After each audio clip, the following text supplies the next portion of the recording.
Sa bayan naman po ng Rosario, Batangas, isang tulong ang ipinagkaloob ng Federation of Filipino-Chinese Chambers of Commerce and Industry Incorporated.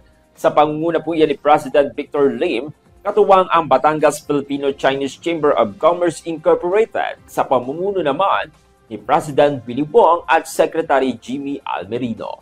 Sa pamamagitan po ng mapagkawang-gawang donasyon ni Mr. Nang Lungshun, itinurn over nga po ng grupo ang mga construction materials sa Alupay Elementary School na tinanggap mismo ng punong guro na si Miss Marisa De Ocampo.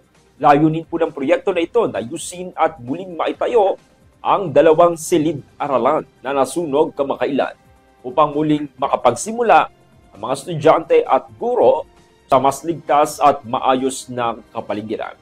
Ang hakbang po na ito ay patunay ng diwan ng malasakit at bayanihan ng Filipino-Chinese community, kung saan isang simbolo ng kanilang patuloy na suporta sa edukasyon at paglilingkod ng lipunan.